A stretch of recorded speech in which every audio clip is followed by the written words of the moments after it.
నాకెందుకో మనోహరి పార్థు సార్ ప్రేమలో పడిపోయారు అనిపిస్తోంది రాథోడ్. ఎందుకంటే నిన్న వచ్చి రాగానే పార్థు సార్ కింద పడిపోతుంటే మనోహరి పట్టుకుంది కదా, అప్పుడే పడిపోయారు అనిపిస్తోంది అని బాగి అంటే, మనోహరిపై పగ ప్రతీకారాలు తీర్చుకునే వాళ్ళు ఉంటారు, కానీ ఇలా ప్రేమలో పడిపోయే వాళ్ళు కూడా ఉంటారా మిస్సమ్మ అని రాథోడ్ అంటే, ఉంటారులే రాథోడ్, ఎందుకంటే మనోహరి నా అంత కాకపోయినా కాస్తో కూస్తో అందంగానే ఉంటుంది కదా అని బాగి అంటే, నాకు కూడా డౌట్ వచ్చింది మిస్సమ్మ.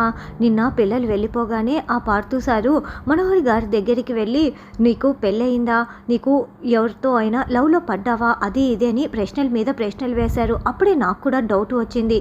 ఒకవేళ అదే నిజమైతే పార్థు సార్ పాపం కదా, మనోహరి బ్రహ్మ రాక్షసి, ఇలాంటివన్నీ పెట్టుకోకండి అని చెప్పి పార్థు సార్ని కాపాడదాం, పద మిస్సమ్మ వెళ్దామని రాథోడ్ అంటాడు. అయితే ఖచ్చితంగా పార్థు సార్ మనోహరి ప్రేమలో పడిపోయినట్లే, కానీ ఆయన మనసులో ఏముందో తెలుసుకోవాలి అని బాగి అంటే, కానీ మిస్సమ్మ ఇప్పుడు పార్థు సార్ నిజంగానే మనోహరిని ప్రేమించి పెళ్లి చేసుకుంటే మనోహరి పార్థు సార్ని పెళ్లి చేసుకుని ఇంట్లో నుంచి వెళ్ళిపోతుంది కదా అని రాథోడ్ అంటాడు. ఇది కూడా ఒక సొల్యూషనే అనుకో, కానీ పార్థు సార్ మనసులో ఏముందో ముందు తెలుసుకోవాలి, పద రాథోడ్ వెళ్దామని బాగి అంటుంది.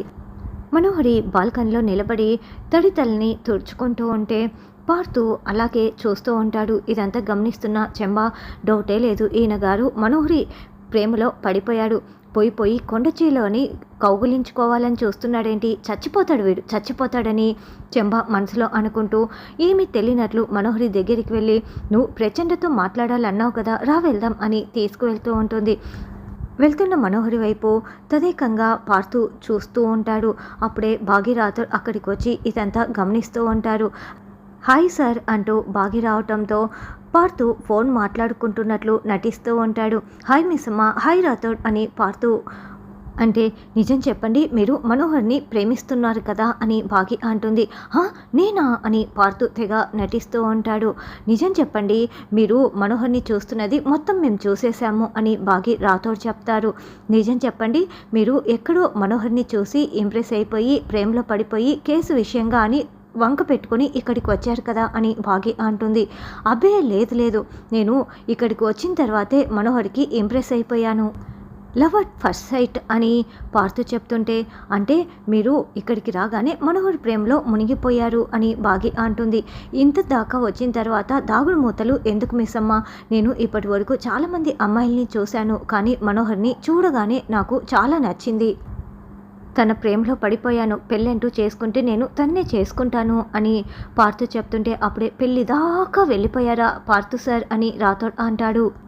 మేమిద్దరం మేడ్ ఫర్ ఈచ్ అదర్లా ఉంటాం కదా రాథోడ్ అని పార్థు తెగ సిగ్గుపడిపోతూ ఉంటాడు. ఏంటి మిస్సమ్మ, సునామీతో షేక్ హ్యాండ్ ఇస్తానని చెప్తున్నాడు అని రాథోడ్ గుసగుసలాడుతూ ఉంటే, కొంతమంది సాహసవీరులు ఉంటారు కదా రాథోడ్ అని బాగి అంటుంది. కానీ మనోహరి అయితే సాగర్ కన్య కాదు కదా, తను విషకన్య అని రాథోడ్ చెప్తుంటే, ఏంటి ఇద్దరు మాట్లాడుకుంటున్నారు అని పార్థు అంటాడు. అంటే మనోహరి కొంచెం మూడీగా ఉంటుంది అని బాగి అంటే, నేను ఫన్నీగా మాట్లాడతానని పార్థు అంటాడు.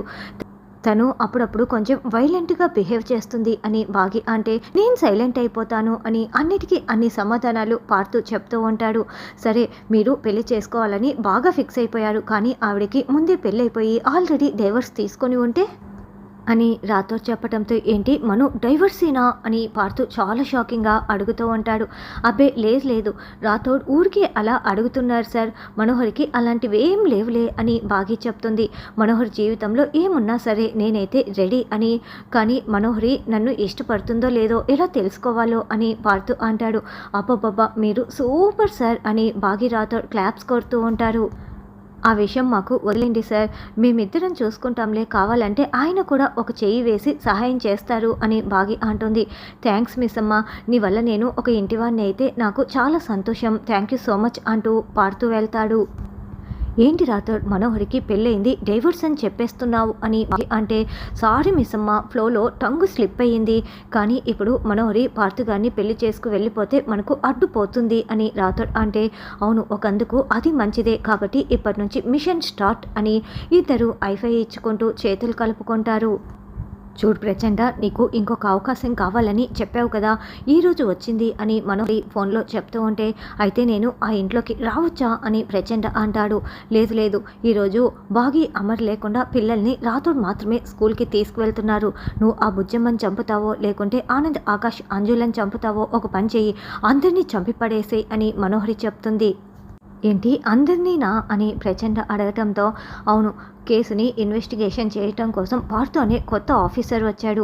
వాడు మొత్తం లాగుతున్నాడు. ఖచ్చితంగా నేను దొరికిపోతానేమోనని భయంగా ఉంది. అందుకే అమర్ని డైవర్ట్ చేయటం కోసం పిల్లల్ని అందరినీ చంపేయమని చెప్తున్నాను. అప్పుడు ఖచ్చితంగా అమర్ డైవర్ట్ అవుతాడు. ఈ అవకాశం మాత్రం నువ్వు అస్సలు వదులుకోవద్దు. ఏం చేస్తావో నీ ఇష్టం అని మనోహరి చెప్పడంతో, అలాగే నేను చూసుకుంటానని ప్రచండ ఫోన్ పెట్టేస్తాడు.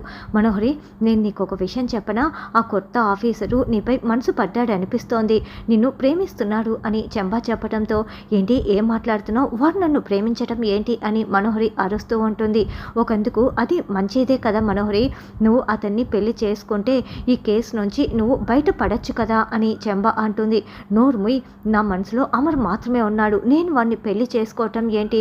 ఏం మాట్లాడుతున్నావు నువ్వు అని చెంబా అంటే, అవును, నువ్వు పెళ్లి చేసుకుంటే నువ్వు అతగాడు ఈ కేసులో నువ్వు దొరకకుండా మంచి చేసుకోవచ్చు కదా, అందుకే అలా చెప్తున్నా అంతే, ఇంకొక ఉద్దేశం అయితే లేదు. నువ్వు అమర్ని పెళ్లి చేసుకోవటం అంటూ జరగదేమో అనిపిస్తోందని చెంబా చెప్తుంది. అతను ఏ మాత్రం తీసిపోడు మనోహరి, నీకు ఇదే మంచిది అని చెంబా అంటే, నోర్ముయ్, ఈ రోజుతో పిల్లల ప్రాణాలు పోతాయి. తర్వాత బాగి రాథోడ్ అందరినీ సైడ్ చేసేసి అమర్ని నేను సొంతం చేసుకుంటానని మనోహరి వార్నింగ్ ఇచ్చి వెళ్తుంది.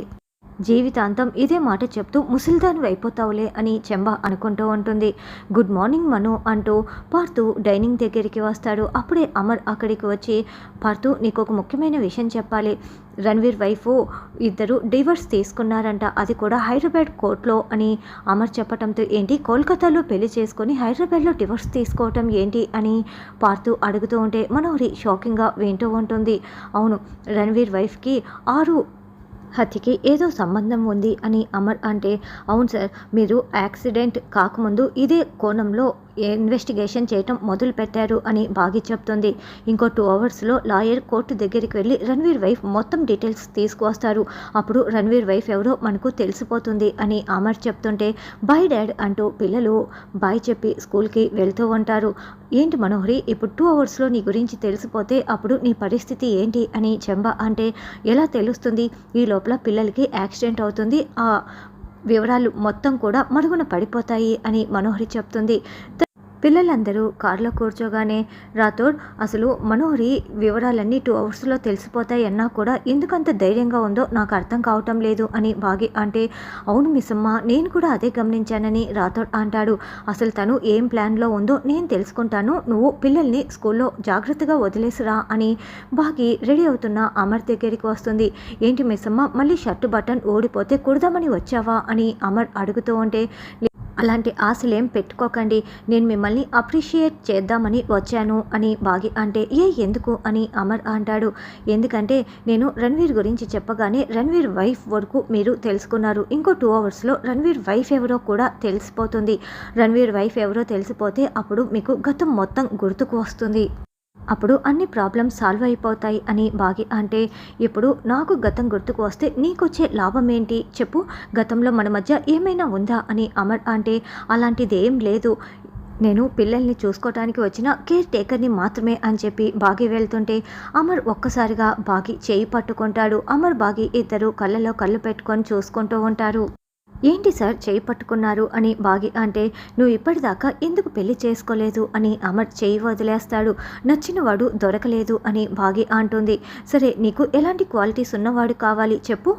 అమర్తో గడిపిన గత జ్ఞాపకాలన్నీ కూడా బాగి గుర్తు చేసుకుంటూ, నాకు చిన్నప్పుడే తల్లి ప్రేమ దొరకలేదు, అక్క కూడా దూరమైపోయింది, నాకు ప్రేమ అన్నది సరిగ్గా దొరకలేదు, నన్ను చాలా బాగా ప్రేమించేవాడు కావాలి, నా తండ్రిని తన తండ్రిలా చూసుకునేవాడు కావాలి, అంతేకాదు దేశాన్ని ప్రేమించేవాడు కూడా కావాలి, నేను తప్పు చేస్తే తిడుతూనే ప్రేమించాలి అని బాగి చెప్పుకుంటూ వెళ్తూ ఉంటే, అదేంటి నీకు కాబోయేవాడి క్వాలిటీస్ అడుగుతుంటే నా గురించి చెప్తున్నావు, నీకు నాలాంటి వాడు కావాలా, నేనే కావాలా అని అమర్ అడుగుతూ ఉంటే బాగి షాకింగ్గా చూస్తూ ఉంటుంది.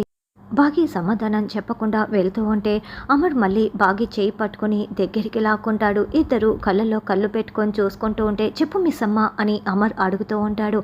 అయితే అప్పుడే డ్రెస్సింగ్ టేబుల్ దగ్గర అంజు డైరీ ఉండటంతో అదేంటి అంజు డైరీ ఇక్కడే ఉంది అని బాగి అంటుంది. ఇందాక నా సైన్ కోసం తీసుకొచ్చింది, మర్చిపోయి వెళ్ళినట్లు ఉంది అని అమర్ అంటే అయ్యో అంజు డైరీ మర్చిపోతే ప్రిన్సిపల్ మళ్ళీ తిడుతుంది, నేను వెళ్ళి ఇచ్చి వస్తాను సార్ అని బాగి అంటే నేను ఎలాగో ఆఫీస్కి వెళ్తున్నాను కదా, నేను డ్రాప్ చేస్తానులే రామేశమ్మ అని అమర్ అంటే వద్దులేను సార్ నేను ఆటోలో వెళ్ళి వస్తానని బాగి వెళ్తుంది. పిల్లలు కబుర్లు చెప్పుకుంటూ కారులో వెళ్తూ ఉంటారు. రాథోడ్ ఇక్కడ పక్కన కార్ ఆపవా, నేను జామెంట్రీ బాక్స్ కొనుక్కోవాలి అని ఆకాష్ కారు దిగి వెళ్ళిపోతాడు. అప్పుడే ప్రచండ కార్ బ్రేక్ వైర్ని కట్ చేసి పడేస్తాడు. మళ్ళీ ఆకాష్ కారు ఎక్కడంతో బయలుదేరి వెళ్తూ ఉంటారు. బాగి ఆటోలో వస్తూ ఉంటే రాథోడ్కి ఇక బ్రేక్ పడకపోవడంతో ఇదేంటబ్బా బ్రేక్ పడడం లేదే అని టెన్షన్ పడుతూ ఉంటాడు.